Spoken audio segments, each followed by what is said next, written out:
नमस्कार, होममेड रेसिपीजमध्ये आपले स्वागत आहे। आजच्या रेसिपीमध्ये प्रत्येक नवरात्रीला खास देवीच्या नैवेद्यासाठी माझी आई बनवत असलेल्या रुचकर खुसखुशीत ट्रेडिशनल पद्धतीच्या कडकण्याची सोपी रेसिपी बघूया।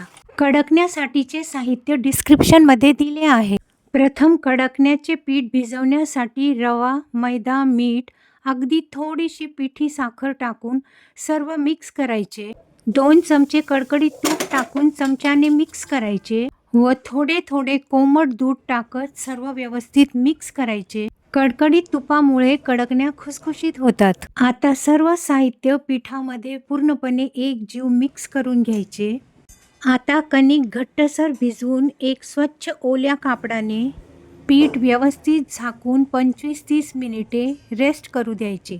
अर्ध्या तासाने पीठ मुरल्यानंतर 1 चमचा तेल टाकून पीठ पूर्णपणे मळून घ्यायचे। पिठाचा एक मोठा उंडा घेऊन त्याची मोठी पातळ पोळी लाटून घ्यायची। शक्य तेवढी पातळ लाटायची। गरज वाटली तरच थोडेसे कोरडे पीठ लावून लाटायची व मोठी पोळी लाटून झाल्यानंतर आपल्याला पाहिजे त्या आकाराच्या कडकण्या करता येतात। काठाच्या वाटीने कापून घेतल्यामुळे सर्व कडकण्या एकसारख्या आकाराच्या तयार होतात आणि त्या फुगायला नकोत म्हणून चमचा किंवा सुरीने दाबून घेतल्यामुळे त्या फुगत नाहीत व छान कडक क्रिस्पी बनतात।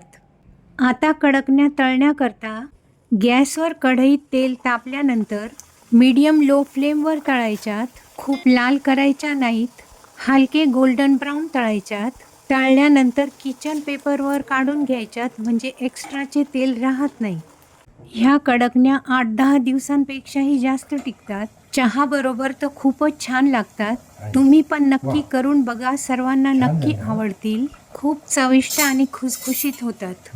चविष्ट खुसखुशीत कडकण्या रेडी। हेल्दी खा, आनंदी रहा। रेसिपी आवडल्यास लाईक अँड सबस्क्राईब करा। धन्यवाद। आपणा सर्वांना नवरात्रीच्या मनपूर्वक शुभेच्छा।